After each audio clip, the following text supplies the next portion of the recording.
Assalamualaikum warahmatullahi wabarakatuh. Pada kesempatan kali ini, saya, Adito atau Kadito, akan menyampaikan materi mengenai adaptasi kebiasaan baru atau yang kita tahu mengenai AKB dan perilaku hidup bersih dan sehat PHBS sesuai protokol kesehatan pandemi COVID-19. Nah, kenapa materi ini penting? Untuk adik-adik sekalian yang sebagai murid baru ya, perkenalan murid baru diperlukan pengetahuan mengenai apa saja yang harus dilakukan pada saat masa-masa pandemi ini. Dimana kita tahu semua masa-masa pandemi ini kita harus menjaga kesehatan kita masing-masing. Dan bagaimana itu? Nah, caranya adalah pertama memang penerapan AKB atau adaptasi kebiasaan baru dan dilanjutkan dengan perilaku hidup bersih dan sehat. Nanti di sana ada indikator-indikator apa saja yang harus dilakukan, yang dapat dilakukan untuk menjaga kesehatan. Bisa. Nah, di sini ada berbahasa tak kenal maka tak sayang ya, akan memperkenalkan diri sedikit. Nama saya Dito Priandi, bisa dipanggil Pak Dito atau Adito. Lulusan dari S1 Kesehatan Masyarakat UIN Syarif Hidayatullah Jakarta. Tinggalnya di Babakan, hobinya lari, baca komik, dan berenang. Saya sebagai petugas prokes dari Puskesmas Pangandaran akan menyampaikan materi seperti yang sebelumnya diberitahukan. Dan ini ada beberapa pelatihan yang bisa di next. Oke, sekarang kita awalin dengan bagaimana kondisi pandemi saat ini. Diketahui bahwa adik-adik sekalian yang baru akan memasuki jenjang SMA ya, akan atau bisa dibilang angkatan corona ya. Jadi maksudnya baru masuk karena saat masa pandemi perlu menerapkan perilaku-perilaku yang dapat menjaga kesehatan.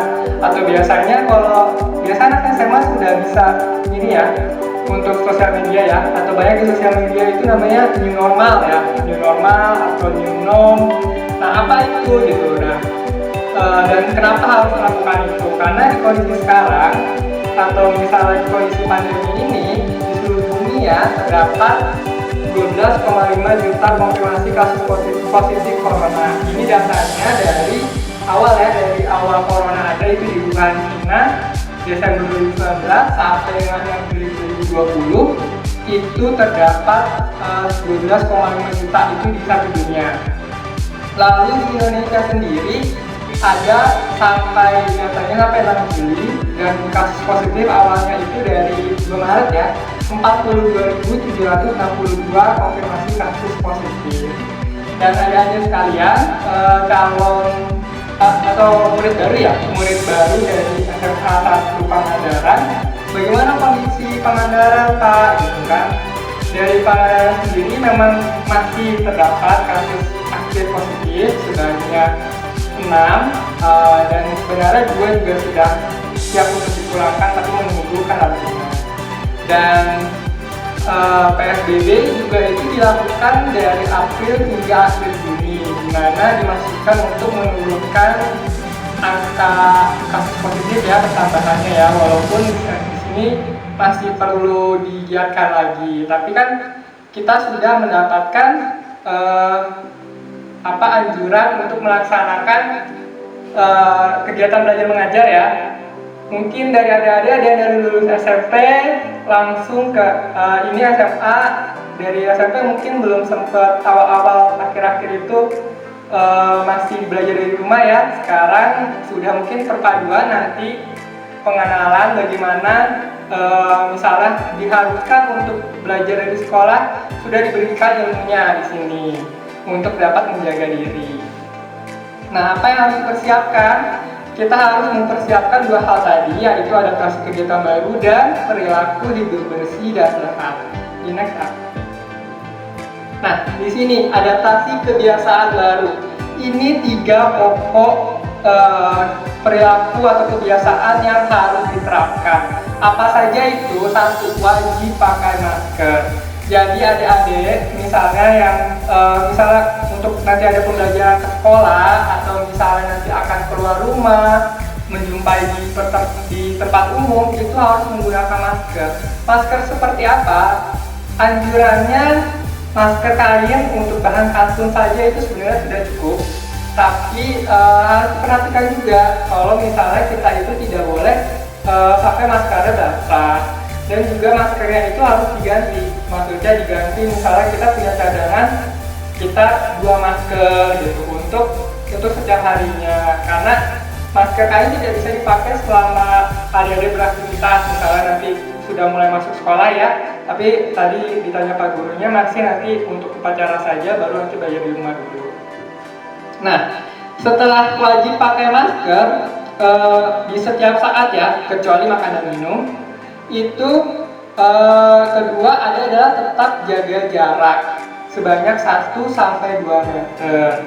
Nah, jaga jarak di sini juga harus dapat dimaknai sebagai kita tidak ada kontak fisik ya. Jadi nanti kalau adik-adik ketemu teman gitu kan di sekolah, atau misal ketemu bapak guru, walaupun biasanya salim, itu sekarang nggak saling dulu, tapi bisa seperti ini nganggu gitu. Jadi tetap memberikan salam tapi tidak bersentuhan fisik seperti itu. Dan jaga jarak ini diberlakukan di setiap kondisi ya. Jadi maksudnya ketika nanti di sekolah ataupun nanti berpergian di tempat umum. Nah, yang ketiga itu ada sering cuci tangan pakai sabun dengan air mengalir. Nah, cuci tangan pakai sabun dan air mengalir ini nanti akan dibahas lebih lanjut, ada langkah-langkahnya. Karena di sini kita tahu sendiri ya, tangan kita ini adalah salah satu media atau maksudnya salah satu yang dapat menyebabkan kita terdampak dari penyakit COVID-19 ini.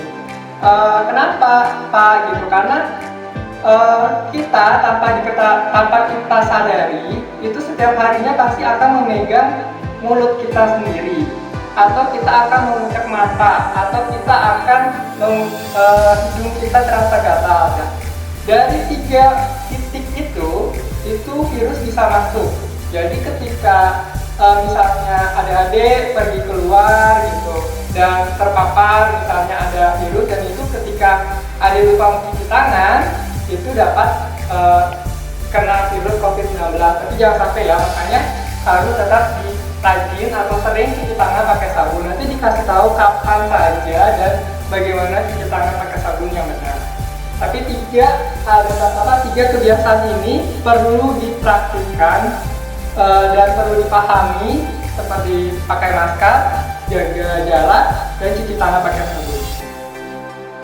Nah, di sini ya, ini ilustrasi aja gitu, maupun nggak mesti sih untuk ke sekolah harus pakai laptop gitu, tapi pakai jaga jarak, dan di sini semua pakai masker ya, dan tidak berdekatan seperti itu. Oke. Ini ilustrasi aja. Nah, ini atau bisa dibilang apa ya, tertib new normal gitu. Yang harus punya apa aja nih gitu kan? Nih ada nih, bawa sajadah sendiri. Nah, untuk ibadah ya, jadi nanti ke sekolah harus bawa sajadah sendiri kalau nanti dilakukan pembelajaran ke sekolah. Lalu bawa tisu basah, bawa hand sanitizer, ini sebagai pengganti misalnya tidak dapat melakukan cuci tangan pakai sabun, tapi tetap ya dengan cuci tangan pakai sabun. Ini bisa dilihat. Nah, ini juga alat makan. Jadi alat makan itu harus sendiri ya, karena takut terkontaminasi.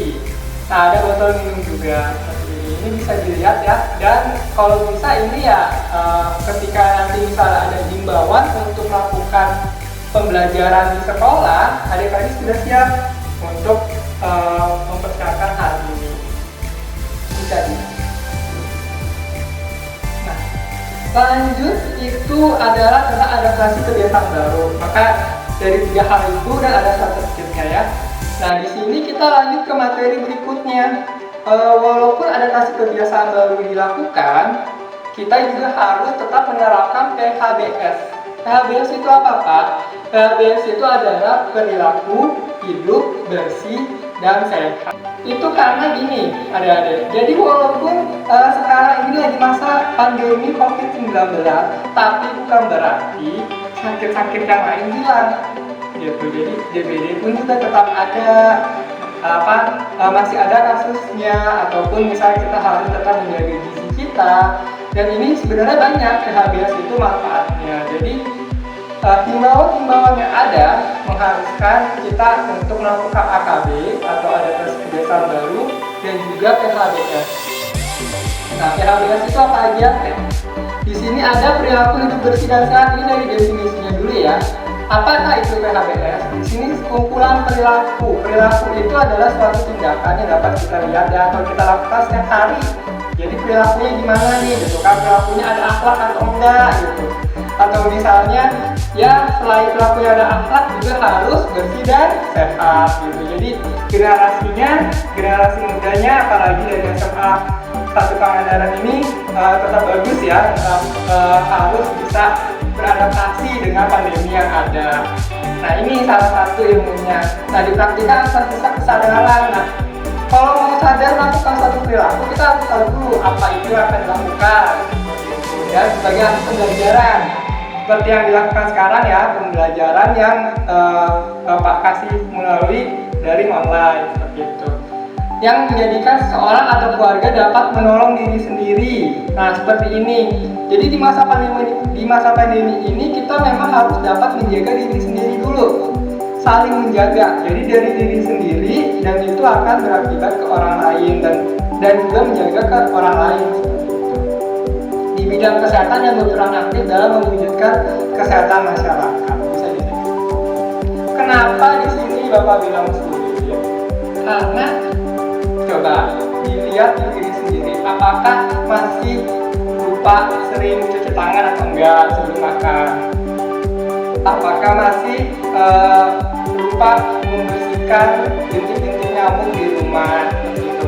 Karena perilaku itu butuh proses ya, untuk yang namanya dibiasakan. Mungkin sehari ingat Bapak gitu, besoknya lupa. Nah, memang ini sulit, itu PR bersama untuk bisa membiasakan agar mendapatkan manfaatnya. Manfaatnya itu apa aja? Nah, ya. Di sini, mengapa perlu dilakukan? Karena perlu kebiasaan ya, perlu dibiasakan. Nah, PHBS di sekolah itu apa? Sebenarnya upaya untuk memberdayakan siswa dan siswi, guru, masyarakat, lingkungan sekolah. Jadi memang sebenarnya targetnya bukan dari pelajar saja, tapi dari guru juga. Dan maka dari itu dari puskesmas juga bekerja sama dengan pihak UKM seperti itu. Dan ada satu mau yang mampu. Nah, perilaku itu untuk melakukan sesuatu hal kita perlu tahu dulu apa yang harus dilakukan dan harus mau.